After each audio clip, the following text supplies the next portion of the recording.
کیا کہ آپ مجھے پڑھنے دیں تو میں نہ آپ سے کتاب کے لیے پیسے مانگوں گا، نہ کپڑوں کے لیے، نہ ہاسٹل کے لیے۔ تو اس لیے کالج کے زمانے میں پھر میں مجبور ہوا کہ چھٹیوں میں مزدوری کرنے جاتا تھا اور 2-2.5 مہینے محنت کر کے اپنے ہاسٹل کے اخراجات پورا کرتا تھا۔ کس سے متاثر ہو کر 8ویں کلاس میں ہی جماعت اسلامی کو جوائن کر لیا؟ 8ویں کلاس میں اسلامی جمعیت طلبہ میں شامل ہوا۔ پہلی نظر میں تو وہ کارکن تھا جو جمعیت کا کارکن تھا، اس سے میں متاثر ہوا، لیکن آگے جا کر پھر میں نے سید مودودی رحمۃ اللہ علیہ کی کچھ کتب پڑھے اور پھر میری ایکسیڈنٹ ہو گئی تو اس زمانے میں مجھے نسیم حجازی کے ناول بہت ملے، تو اس نے میرے دل کے اندر ایک امنگ پیدا کی کچھ کرنے کا۔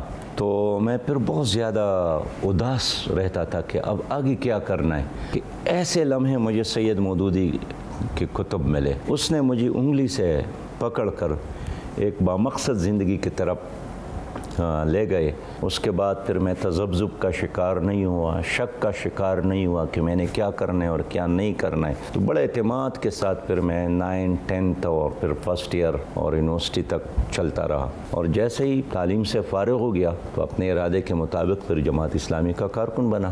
آپ 10ویں جماعت میں اسلامی جمعیت طلبہ کے ضلع ناظم کیسے بنے؟ بس وہ تو پھر میں جب اسلامی جمعیت طلبہ میں داخل ہوا نا جی، تو پھر میرے تنظیم نے فیصلہ کیا، میں اس دنوں حاجی آباد ہائی اسکول میں تھا، تو پھر انہوں نے فیصلہ کیا کہ اب آپ کو یہ ضلع چھوڑ کر مڑاکن ایجنسی جانا چاہیے، تو وہاں تانا ایک اسکول تھا، اس میں نے داخلہ لیا، اور اس طرح یہ 4-5 اسکولز میں نے تبدیل کیے، صرف اس لیے کہ جہاں میری تنظیم کو ضرورت تھی۔ اسلامی جمعیت طلبہ نے اسی دوران مجھے اپنے ضلع دیر کا ناظم بنایا، اس کے بعد ملاکن ڈویژن کا ناظم بنا، اس کے بعد خیبر پختونخوا کا ناظم بنا، اور اس کے بعد جمعیت نے مجھے اسلامی جمعیت طلبہ پاکستان کا ناظم اعلیٰ بنایا تھا۔ کیا وجہ ہے کہ آپ کی انفرادی مقبولیت اور قابلیت کے باوجود جماعت اسلامی ماضی کی طرح ایک ملک گیر جماعت نہیں رہی؟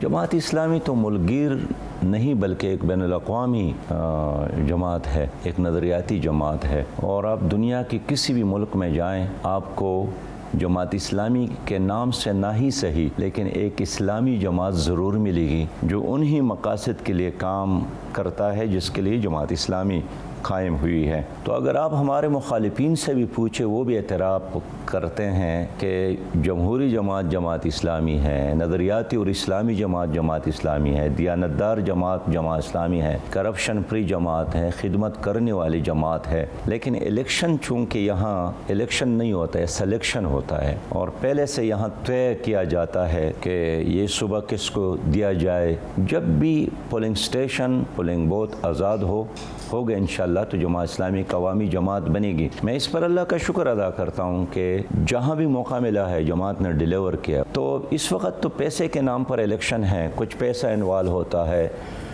گلوبل اسٹیبلشمنٹ کے مفادات ہوتے ہیں، پھر اپنے ملک کے اسٹیبلشمنٹ ان کے اپنے ترجیحات ہوتے ہیں۔ ہمارے بارے میں یہی لوگ کہتے ہیں کہ آپ بڑے اچھے لوگ ہیں لیکن امریکہ کو پسند نہیں ہے آپ لوگ۔ یہ اسلام آباد میں بہت سارے لوگوں نے مجھے کہا ہے، ذمہ دار لوگوں نے، کہ آپ امریکہ کے ساتھ کوئی بات چیت نہیں کر سکتے کہ وہ آپ کو پسند کر لے۔ تو اس لیے ہماری جمہوریت آزاد نہیں ہے، غلام ہے، ہمارا ووٹر بھی آزاد نہیں ہے، ہمارا الیکشن کمیشن بھی آزاد نہیں ہے، ہماری عدالتیں بھی آزاد نہیں ہے۔